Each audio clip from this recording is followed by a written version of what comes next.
This is footage of a Speedcuber on a random Saturday night. But what the heck is he even doing?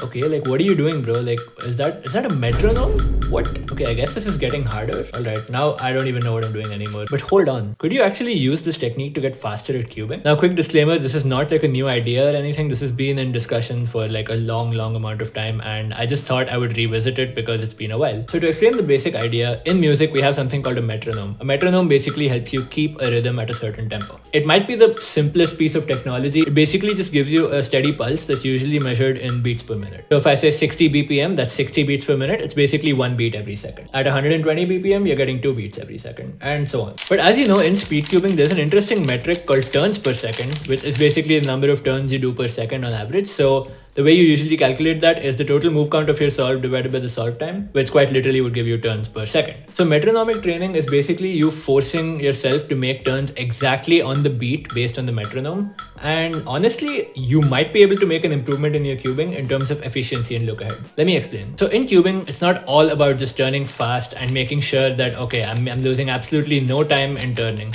In fact, you will find that some of the top solvers, of course, they do turn fast, but more often than not, their solutions are incredibly efficient. And when I say incredibly, I mean it. Cubers like Timon Koloshinsky or Yiheng Wang or Max Park or any of these big names that you've heard of are all doing very efficient solutions. And naturally, they each have their strengths and weaknesses in terms of who's faster at turning, who's more efficient, etc. But what's really important is that you are in control of your turning. On top of that, when you force yourself to turn slower at a slower BPM, you're actually also forcing yourself to look for better solutions. In fact, you will notice at many points during these solves, I actually was cancelling moves. So that becomes really important when you're training. And honestly, this is not reflective of your actual solving. Obviously, you're just forcing yourself to do it at that speed. Naturally, you would be turning so much slower than your usual at 60 BPM or 70 BPM unless you're a beginner, or if you're an intermediate solver, maybe at like 150 BPM, 160 and so on. But as you can see, it gets progressively harder. And what's the point of making this harder? Well, think about it this way. It's kind of a challenge to you. You're telling yourself that I'm going to start at 60 BPM, which is just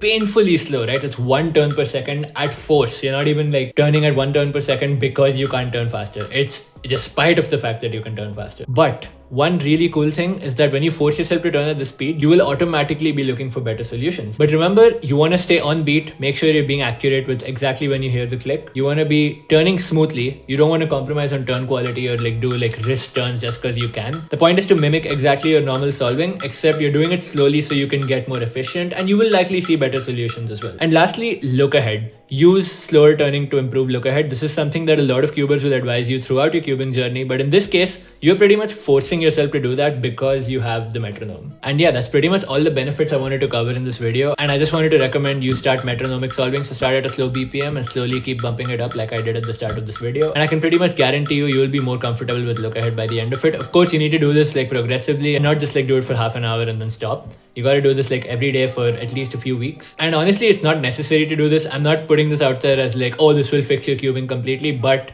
it is definitely a nice tool and you should be aware of it. So that concludes the educational part of the video. I thought this would be a cool addition to the video to try and do. So I was thinking once you get like comfortable with this and you're kind of done with it, don't just throw it away as a tool. Honestly, you could learn something cool about music theory. So maybe we could do some divisions here. So let's say I have this 1, 2, 3, 4 going at 100 BPM, which is not that fast. Honestly, yeah, let's bump that up. Let's make it like 120 BPM. So 1, 2, 3, 4 at 120 BPM is basically just 2 turns per second, if I'm not wrong. So instead of that, why don't you train your brain to do, let's say, instead of just going one hit on each of them, you start putting hits in between. So now you have 8 of those, right? Before you go back to the 1. So you basically have 1 and 2 and 3 and 4 and, which is kind of cool. Then if you want to take it a step further, you could even go into 4 divisions. So you'd have basically, I mean, this is obviously like very tedious to write down, but you get the idea. You basically divide each beat into 4 parts.